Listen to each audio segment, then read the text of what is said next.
As I stand here today, I don't stand here as a Meitei, as a Kuki, as somebody from the region. I stand here as an Indian because I think it's very important to hear my perspective on what I feel is possibly the most important region geostrategically for this country. A lot of people give representations to the Western countries. They spoke to me about it, and I said this is absolutely the most horrifying thing to do. Because when we ourselves don't understand this region and we don't understand Manipur, do you think somebody from the West who's never visited India, let alone the Northeast, is going to be able to understand it? They said that nobody knows the Northeast. Yes, it's true. People don't know the dynamics of the Northeast. I was watching a news debate the other day, and there were all these spokespersons from different parties who'd come together on the news to discuss the Northeast. A simple question was asked. Name the 7 states. They couldn't name it. So, when we don't know the basics, how do we expect to understand the larger game plan in this? I don't think people of Manipur comprehend the value of Manipur. They don't comprehend the importance of Manipur being India's gateway to the rest of the world. You want to bring the Northeast on the map. We complain that nobody knows the Northeast, nobody travels to the Northeast, nobody understands our culture. Bring it on the map. How do you bring it on the map?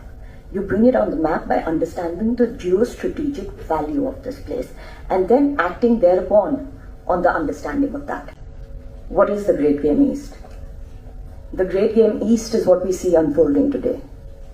The Great Game West has already been defined. It's already been won. And today, we have the Great Game East, which is being played on our doorsteps across our boundaries in Manipur, in Myanmar. As early as 1985, there was a September 2nd issue, an edition on the Beijing Review, which is considered a mouthpiece of the Chinese government. That article, which was called Opening to the Southwest, an Expert Opinion, was written by one of the Vice Ministers of Communication, now former Vice Minister, called Pan Shi. Pan Shi outlined an entire geostrategic outline of Myanmar, India, and what it could achieve. This included railroads, this included waterway connectivity, this included some amount of political changes. We saw this come into action not much later. If we look at it, Yunnan regions of Myanmar, Sichuan regions of Myanmar are landlocked. They thought it would be a great idea to build the infrastructure that was needed right down to the Indian Ocean to be able to carry the goods, the trade across Myanmar. And that's what they did. They worked at rocket speed.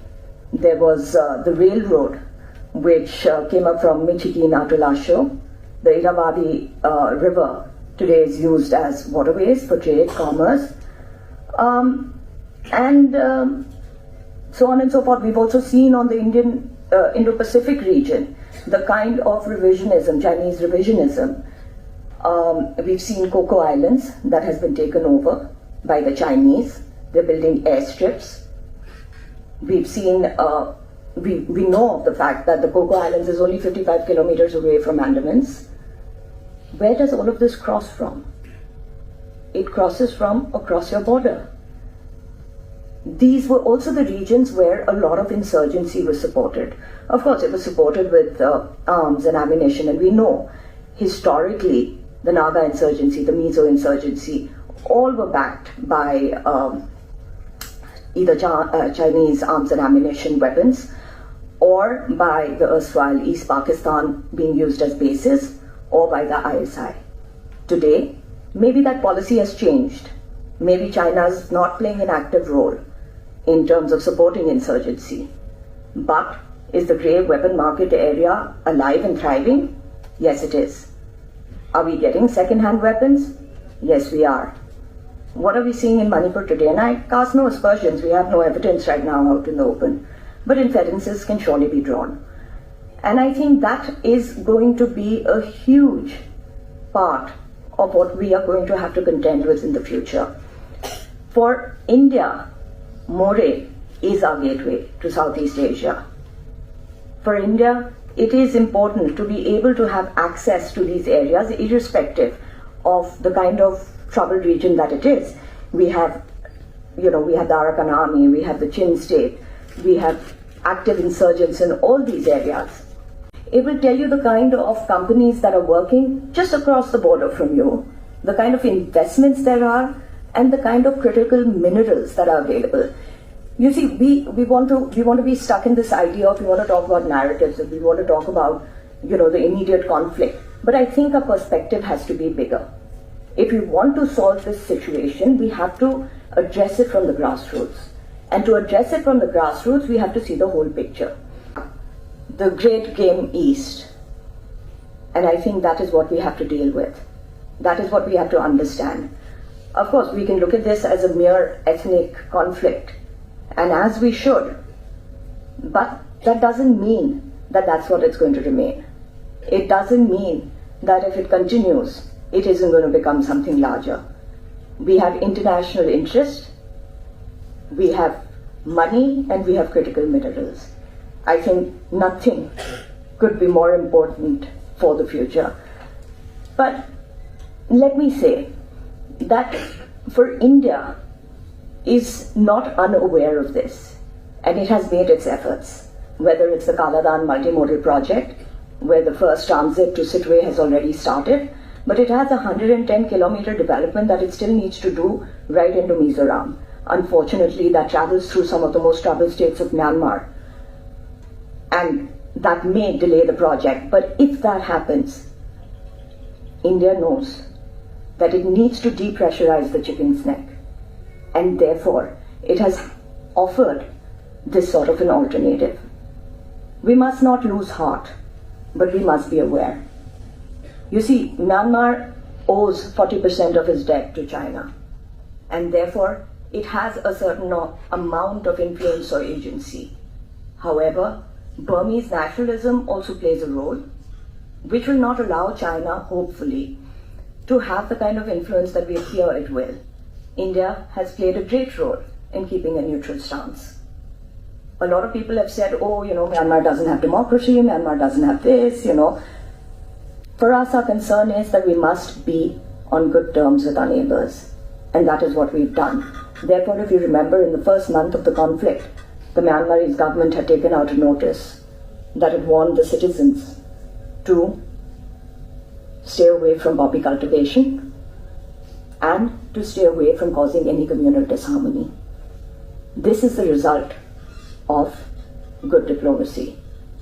But as I am running out of time, let me say this. I think it is our responsibility to bring solutions to this conflict. We say the defense forces didn't do this, the defense forces didn't do that. I've said this many a times, and many a times all of you must have heard me say this, that civil society has a role to play. And the role must be played by the civil societies that live on the borders, because they safeguard these borders. If they do not accept the fact that there is illegal infiltration, if they don't accept basic facts that there is a problem with poppy cultivation, if they don't accept the fact that there was a time that Manipur topped the list of heroin usage that came across the border, then we cannot even begin a dialogue. To me, let me say this. Today is Patriots' Day, and we've all gathered together to honor them. But if we really want to honor them, I think we must honor them in the right way. We must honor them in upholding the values that they upheld. We must honor them in respecting the territorial integrity of Manipur. And I think we must honor them in knowing that it's just not the territorial integrity of Manipur, it is also the territorial integrity of India.